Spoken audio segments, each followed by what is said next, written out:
Selamat pagi Bu, selamat pagi teman-teman semua. Perkenalkan, nama saya Ingrid Girsang, saya dari kelas 11 PS2.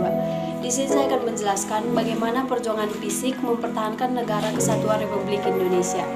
Perjuangan melawan Belanda secara fisik untuk mempertahankan kemerdekaan adalah: yang pertama, insiden bendera di Surabaya.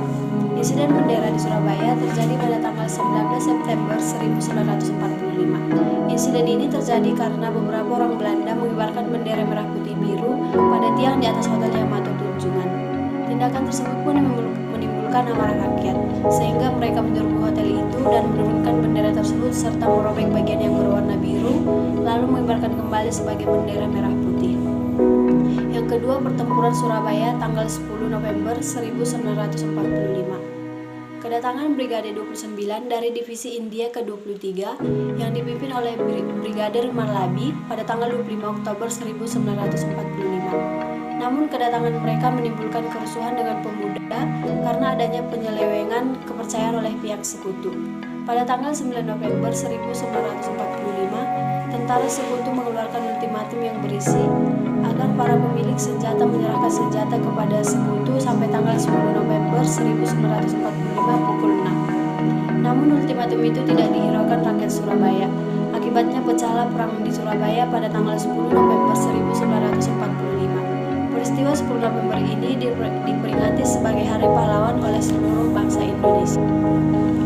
Adapun perjuangan mempertahankan negara kesatuan Republik Indonesia melalui jalur diplomasi adalah: yang pertama, perundingan Linggarjati. Perundingan Linggarjati adalah perundingan antara Indonesia dan Belanda di Linggarjati, Jawa Barat pada tanggal 10 sampai 15 November 1946 yang menghasilkan persetujuan mengenai status kemerdekaan Indonesia.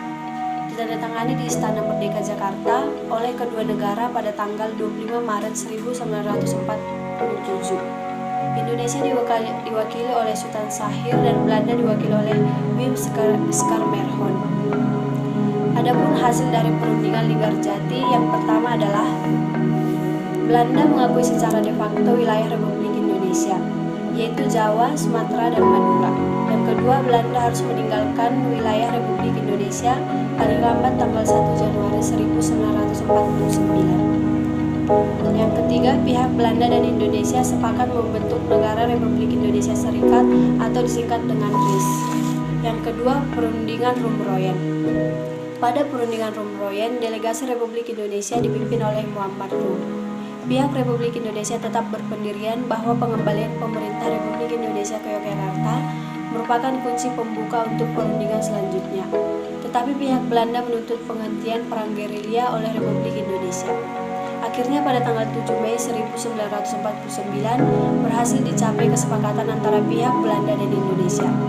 Adapun pernyataan yang dicapai adalah dan dibacakan oleh delegasi Indonesia, yaitu Muhammad Rum. Yang pertama, pemerintah Republik Indonesia akan mengeluarkan perintah penghentian perang gerilya. Yang kedua, kedua belah pihak bekerja sama dalam hal mengembalikan perdamaian dan menjaga keamanan serta ketertiban. Yang ketiga, Belanda turut serta dalam konferensi meja bundar. Setelah tercapainya perundingan Rumroyen, pemerintah Republik Indonesia secara resmi kembali ke Yogyakarta pada tanggal 1 Juli 1949. Sekianlah yang dapat saya sampaikan. Sekian dan terima kasih.